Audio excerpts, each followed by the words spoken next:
The redistricting wars just took a massive turn, and Democrats are panicking. We've got the great Florida governor, Ron DeSantis, dropping a bombshell map in Florida that's going to absolutely blow your minds. At the same time, we've got the Supreme Court obliterating a lower court's attempt to block Texas's 5-seat Republican pickup. We've got another deep red state announcing their redistricting, and we've got another Democrat switching parties.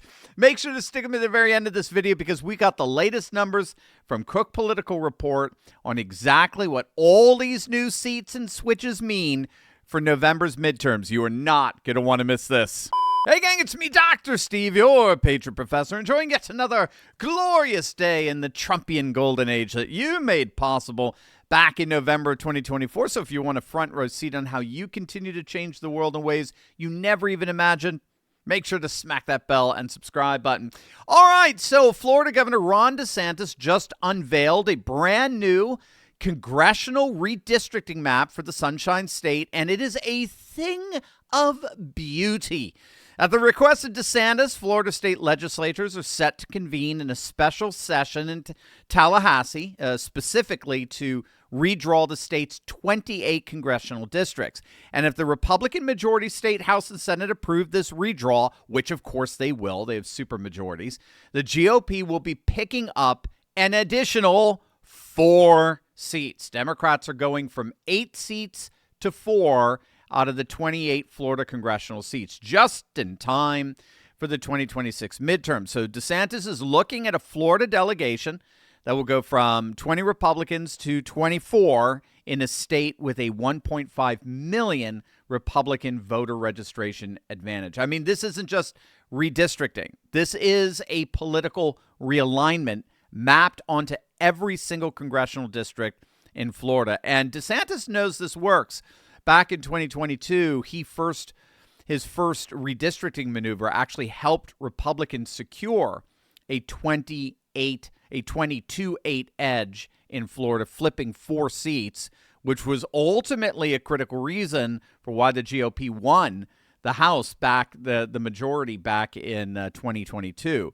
He's done this before, and it worked, and now he's doing it again. But Florida's only half the story because right alongside DeSantis' bombshell map, we've got the United States Supreme Court delivering an absolutely crushing blow to Democrat efforts to block Republicans in the great state of Texas. The 5 new Republican seats that the Texas legislature redistricted was blocked by a lower court. That block has now, as of today, been officially overturned by the Supes, 6-3. Obviously, the 3 liberal fanatics, Kagan, Sotomayor, and Otto Penn, dissented, but it didn't matter. The conservative majority held. This is a massive legal setback for Democrats who spent millions of dollars trying to stop Texas redistricting in court, and ultimately it failed. So we'll now have 9 new solid red seats for the midterms that completely wipes out seat for seat, 9 for 9, the desperate antics of Democrats in California and Virginia. Speaking of, the Virginia 10-1 Democrat map is hanging by a thread as we speak in court. The Virginia Supreme Court just heard arguments for and against the constitutionality and legality of the referendum, and we'll see how they rule. It doesn't look good based on the questions the justices were asking the lawyers. It doesn't look good for the Democrats. The justices reportedly sounded very skeptical of the constitutionality of that referendum. If you don't know, Virginia's state constitution requires that in order to amend Virginia's constitution, which this gerrymandering referendum most certainly does, the measure has to pass in 2 separate legislative sessions with an intervening election in between. So they would have had to have passed this referendum or passed the measure to hold the referendum in a legislative session in, say, October. Then they would have had their statewide elections in November. And then there would have to be a second measure, a follow-up measure, to pass that referendum again in a legislative session, say, in December or January. Obviously, the Democrats didn't do that. There was no passing of this measure before Spanberger was elected to office back in November.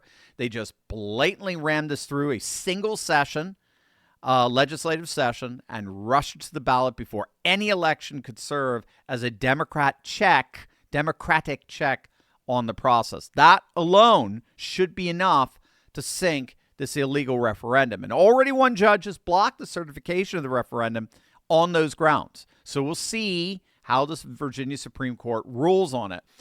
But that would be, if the referendum gets knocked out, that would be a net gain of 4 seats for the GOP if the referendum gets struck down. But in tallying up the seats, we're just going to assume, for safety measures, we're just going to assume that Virginia will get those 4. And before we do that, take a look at this. Mississippi Governor Tate Reeves has just announced that he's calling a special legislative session to redistrict their state once the Supreme Court rules on striking down Section 2 of the VRA, that's the Voting Rights Act, which forced red states to redraw guaranteed Democrat districts by deliberately excluding whites from the electorate in those districts. And Mississippi would be the first of upwards of a dozen red states that will immediately redraw their maps once the VRA gets struck down. So that could be a pickup of at least 12 seats. Politico actually thinks it's going to be a GOP pickup of 19 seats if VRA gets struck down. Regardless, with Texas and Florida now giving us 9, erasing any advantage the Democrats gained from California and Virginia, what do all those extra seats add up to going into the midterms? That's exactly what we are about to find out. But first, who loves sushi? I know I do. I am a huge, my wife's from Japan. My whole family loves sushi, as do a growing number of Americans. In fact, over the last 2 decades, raw fish consumption has exploded. Sushi bars are everywhere. Grocery stores and gas stations sell it, and millions of people now eat raw fish weekly. But there is a hidden risk most people never think about: parasites. Salmon's one of the worst. It's one of the most popular fish worldwide, but it naturally contains more than 70 parasites. Now, most are tiny and nearly impossible to see, and they're making their way into the human body. Once inside, parasites can hide for years while frequently laying eggs before any symptoms appear. This is why many physicians are raising awareness about parasite exposure. Dr. Peter McCullough recommends doing a parasite cleanse at least once a year as a preventative measure. The wellness company offers a hard-to-access RX parasite cleanse, USA compounded ivermectin and mebendazole. Ivermectin paralyzes the parasite's nervous system, while mebendazole starves them. Each capsule contains 25 milligrams of ivermectin and 250 milligrams of mebendazole, lab tested for quality. And you can now get a more budget-friendly 45 capsule option that costs $250 less, giving you 2 21-day parasite cleanse cycles. Same formula as the original, just a smaller quantity. Head on over to twc.health/Turley and use code Turley to save $52 off plus free shipping, USA residents only. Great news coming out of the state of New Hampshire, my old New England stomping ground. I'm from Connecticut originally. Their state representative, Dale Gerard, just switched from Democrat to Republican.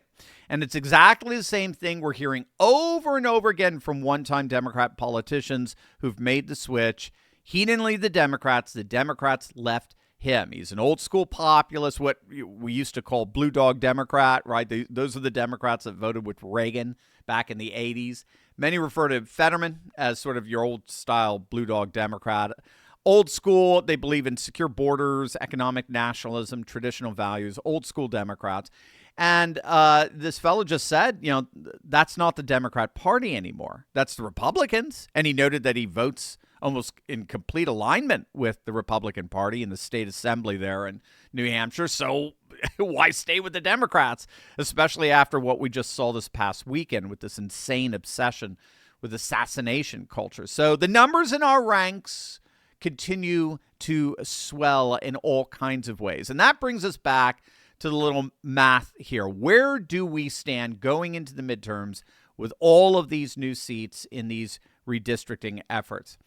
As of the Cook Political Report's most recent April 2026 analysis, the overall House picture shows Democrats favored to win roughly 217 seats versus Republicans who are favored to win in about 202 seats with 16 toss-ups. Now, these numbers already have the 5-seat Democrat pickup from California's referendum, and they just put in the plus 4 seats in Virginia, which, as we noted, is hanging by a thread.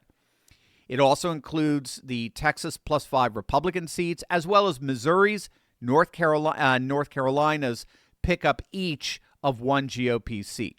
What it does not account for are the 4 new seats coming from Florida. Also not included are the 2 to 3 seats that are coming out of the deep red state of Ohio. They haven't dropped their map yet, but they will. They're constitutionally required to redraw their map this year. So if we factor in 6 to 7 new GOP seats into the equation, so 4 from Florida, 2 or 3 from Ohio, that would be that would go then from the Republicans would go from 202 seats to 208 or 209, and the Democrats would fall from 217 down to 213 or 212. And again, that's assuming they hold on to those 4 Virginia seats that are even now being contested before the Virginia Supreme Court.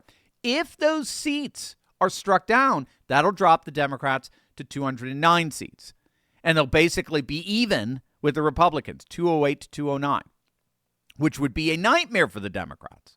They want to be way, way ahead of Republicans at this point. So if the Republicans are sitting solid at 208 seats as we speak, all they then have to do is win 10 toss-up seats.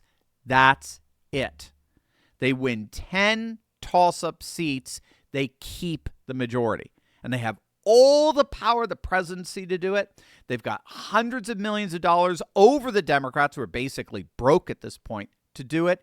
And keep in mind, if we get the VRA decision overturning dozens of Democrat districts in red states, that changes absolutely everything. So all of this is to say that given how midterms almost always suck for the party in power, there's only been 3 times in the last century where the party in power has not lost seats in the House, okay?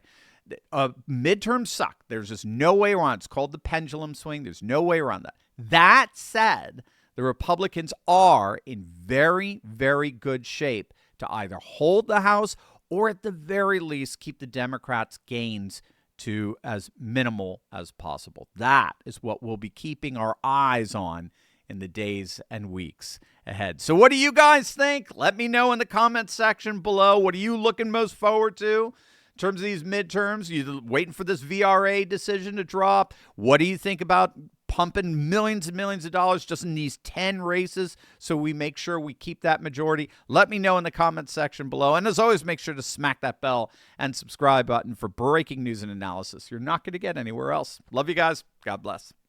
I want to give you a gift before you go. A free episode of Turley Walks is ready for you. No strings, just good conversation. Scan the QR and watch this exclusive episode.